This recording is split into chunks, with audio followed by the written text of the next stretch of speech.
Gen Z lebih suka dunia teknologi dibanding bertani. Kalau begitu ke depannya regenerasi petani bagaimana Kasiang?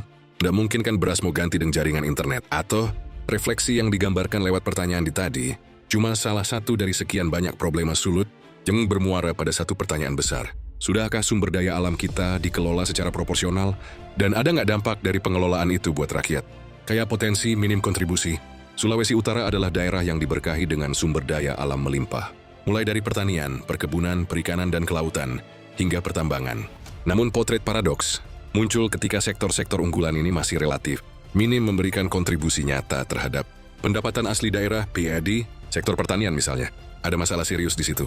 Konsumsi beras masyarakat Sulut lebih tinggi dibandingkan produksi lokal, sehingga pasokan dari luar daerah masih dibutuhkan.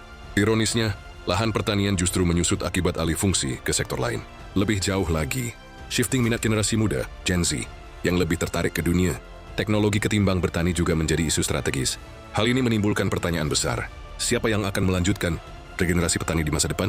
Di sektor perkebunan ada lagi masalahnya. Walau tengah mengalami lonjakan harga, namun permasalahan mendasar tetap ada. Kekurangan tenaga kerja pemetik buah kelapa salah satunya. Sektor perikanan dan kelautan juga turut meramaikan polemik pengelolaan sumber daya alam ini. Sulut dikenal sebagai lumbung tuna. Nilai ekspor tuna sepanjang 2024 bahkan mencapai 1 triliun rupiah. Namun yang disayangkan, kontribusi nyata bagi PAD hanya sekitar 600 juta rupiah. Selain itu juga terdapat masalah di mana pelaku usaha perikanan yang mendaftarkan NPWP di Jakarta, bukan di Sulawesi Utara. Dampaknya, dana bagi hasil pajak yang diterima daerah menjadi jauh lebih kecil dari seharusnya. Sadar akan berbagai macam problema itu, Gubernur Julius mengajak banyak elemen, termasuk Civitas Akademika untuk ikut ambil bagian mengatasi problematika ini. Gubernur Julius mendorong agar kampus dan lembaga riset melakukan berbagai kajian akademis yang sifatnya lebih empiris agar mampu menjawab tantangan zaman di depan mata. Ia mengimbau agar institusi kampus yang notabene merupakan tulang punggung peradaban untuk berinovasi guna menghadirkan beragam teknologi dan menelurkan generasi unggul. Dengan demikian, masalah kelangkaan tenaga kerja di sektor perkebunan dan atau masalah pergeseran minat generasi muda yang terkesan tak ingin melanjutkan karir sebagai petani mampu dimitigasi sedari dini.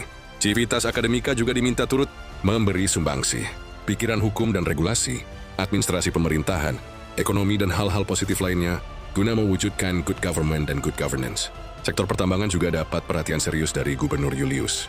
Di sektor ini Pemprov Sulut yang saat ini dikomandoi Gubernur Julius mengambil langkah tegas dengan tidak akan menerbitkan izin usaha pertambangan baru.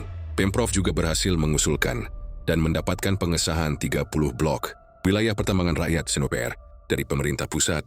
Jika per blok katakannya 1.000 hektar, totalnya berarti ada 30.000 hektar. Dari sisi pengelolaan tambang saja, ini terbilang cukup besar. Dikelola dengan baik, hasil ekonominya pasti signifikan. Dan mengingat kegiatan ini sifatnya sudah legal, maka probabilitas tumbuhnya semacam kegiatan ekonomi lainnya di area pertambangan juga terbuka.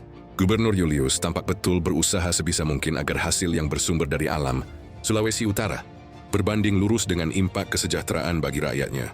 Ia sadar betul kalau dalam proses pencapaiannya memang dibutuhkan strategi berkelanjutan, inovasi teknologi, penataan regulasi, serta keberpihakan pada kepentingan daerah agar sektor-sektor unggulan ini, jika serius dikerjakan, maka mimpi besar kita untuk jadi daerah maju rasa-rasanya akan cepat terwujud.